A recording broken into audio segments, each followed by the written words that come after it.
Rock 108, Iowa's pure rock. Hey, it's Ned hanging out here at Cedar Rapids at the Paramount Theater. Why are we here? Well, it's time for the clergy to let us know about the wonderfulness that is Ghost. And I have one of the Nameless Ghouls here. How's it going? Oh, fine, thanks. Pretty good? Yes. Yeah. See, yeah. It's so crazy. Like, I've interviewed masked bands before, and I see no facial expression. I just see your eyes, and I'm like, maybe he's making faces at me under there or something like that. I wasn't quite sure what to do.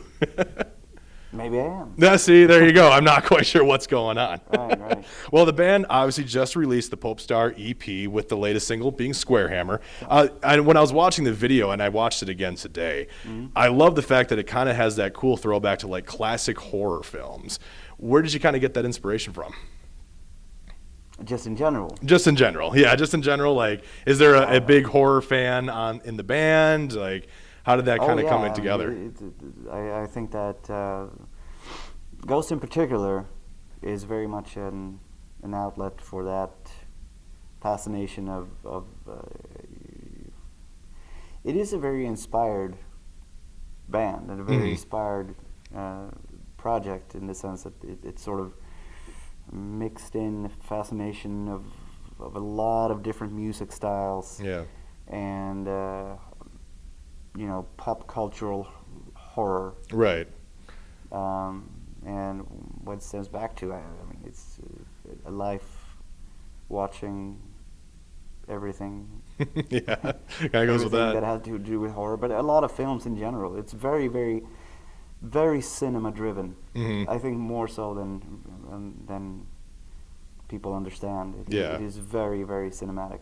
Especially with kind of the cinema going on right now, and it being the Halloween season, obviously. Do you have yourself a favorite horror flick that you just kind of go to for yourself? For Halloween? Yeah. Well, I mean, just in general. How about that? Your favorite horror flick? If you were to pick one, here, I'm going to put you on the spot here. Well, I mean, I am currently in the process of raising children. Oh, wow, so, all right. And we're having a debate at home, because I grew up, watching a lot of films that I shouldn't have way too early. Sure. Which has led to a lifelong fear of the dark. Oh, wow. And I cannot be alone in a house, and it's all kinds of stuff. So, but on the other hand, it sort of triggered a lot of imaginary things that, luckily, for the most part, is used in order to create good things. Yeah, exactly. Yeah. But you have to be, a little bit careful. So right now, the kids are interested in like that Jaws film. Jaws with the shark and everything? Yeah. The classic Jaws, Steven Spielberg. And because I'm like, yeah, we should see that. Yeah, there's blood. It's no big deal. Right. I saw it the first time when I was like 5. Yeah, which was way too early. Because I was, that scene when you see that corpse coming out of the... Oh, it's one of the most terrifying parts ever. I had nightmares.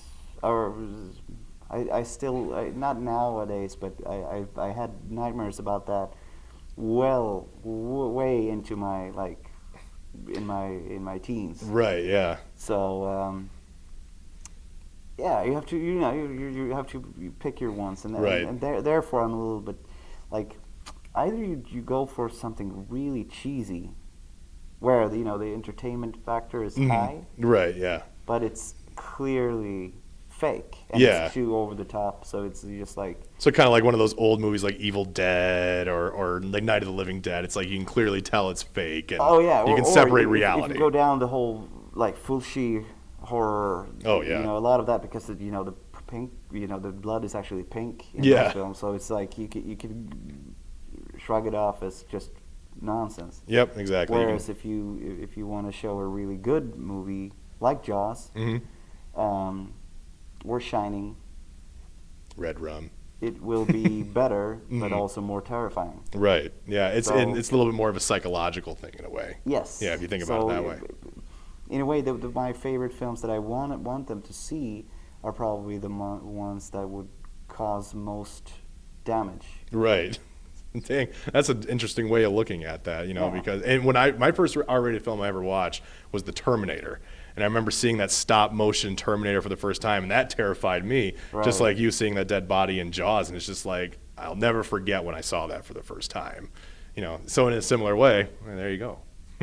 So, Yeah. but yeah, a few months ago, the band obviously, a few of the band members mentioned that with the Pope Star tour, obviously starting very recently and the very recent release of the Pope Star EP, I remember reading an interview saying that this tour, the show is going to be a lot more elaborate. What can fans expect from this tour as compared to other tours?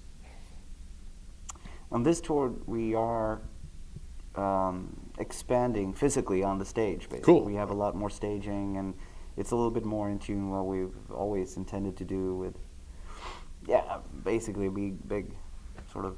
Yeah. So just overall bigger and it's just an overall more bigger interactive. thing. And so with that, there are more elements on stage that happens, and unfortunately, I must say that we are not doing it on every show on this tour. Okay. But the stage is there for most nights, but we also do pyro. Oh, cool. So there's fire and Nothing wrong with a little fire. bombs and stuff like that. Unfortunately, we can't do it on every show. It's Right. not because we don't love everyone as much. It's basically the fact that you cannot take it into every venue. And, Right. It's a safety kind of thing. it's a safety kind of thing, and a lot of these places that we're playing are old historical. And in order to make that happen, if you want to go into historical, it is a cost that is beyond what, Yeah. I mean, regardless, I mean, So, the band is still there, still we're performing. still there, so Yep. the plan is to keep getting that into every show, and as soon as we move out of those theaters and into, the halls, The big ones, then big there's no and problems yeah. at all. But many of these old theaters are very, very strict, very, very strict when it comes to that. No open flame, no bombs, nothing like that. And So- that makes sense. It makes perfect makes sense. Yeah.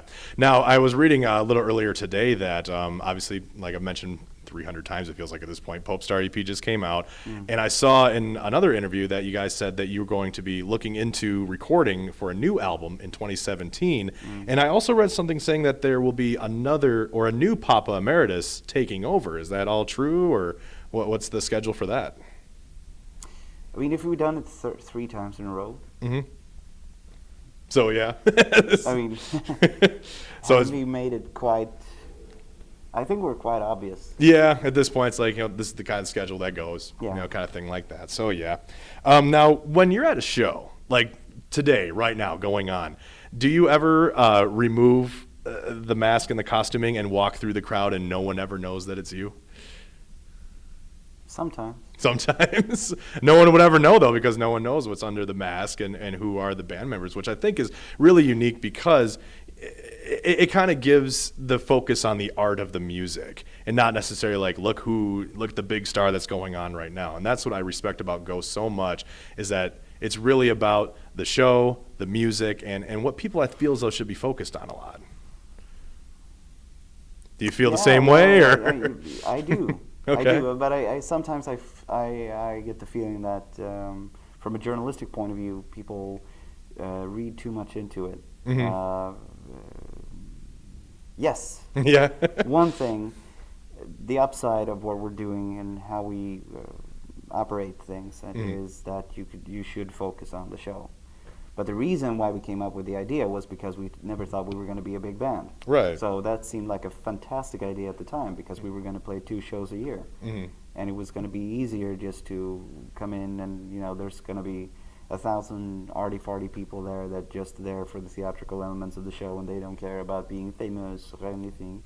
So it's we never thought it was going to be like a traveling entourage with, meet and greets. Yeah, touring bands. No, that was never the point. But as it quickly became that, we had to sort of maneuver with it, and now we have to live with a lot of the choices that we did back then. Yeah. Which is fine. I must say that being in a band where, as a member, you can, to a degree, step in and out of celebratory situations. Sure. it is quite nice to be able to step out of them. Because when we do show up like this and we have Papa with us and everything, it's I don't think it's very pleasant. Okay. Actually. Yeah. It's, I mean, to a point, when I was younger, and I think that a lot of dudes in rock bands can definitely agree on this. Is that you thought if you're ever gonna get big and famous, only cute girls want to talk to you. Right. Yeah. Not usually the case. Not true at all. So you spend a lot of time talking to people that you're just like. Yeah, it's like, what are we gonna do? Like me, for example, No, it's not the individuals, but right. It's just like when you're over the course of a period. It's definitely very nice to be able to sort of take off your known persona, because as soon as you do that, most people that approach you after that, right, are very subtle, and they respect that you've chosen not to be a recognized person. Yeah. Whereas I get the feeling that a lot of bands that doesn't have that opportunity to take off their onstage persona, even though they do. Yeah. They don't have that luxury. They're still expected to be. Whatever they are on stage, they are expected to be that same person, right? To be that same person, be that Dave Grohl, to be that James Hetfield, or whoever is a good example, I suppose. So I mean, you kind of get that option. There are many. I know many people that are like that, and people come up to them and they want them to be that evil person or that funny person. Right? Yeah. It's just that perception of mine, like that's what you're supposed to be. So you should be like that. So that being said, I'm actually quite happy that we are stuck in this. It's there is a silver lining to it, I suppose. Yes, cool. Well, be sure to check out Ghost. They're going to be on the Popestar tour, touring all around the nation, and be sure to pick up their brand new EP, which is out right now. Popestar, Nameless Ghoul. It was a pleasure meeting you. It was a lot of fun. Thank you. Likewise. Thank you very much, and be sure to come check out the show. I'm looking forward to tonight. Should be a good time. It will be. This is Ned from Rock 108, Iowa's Pure Rock.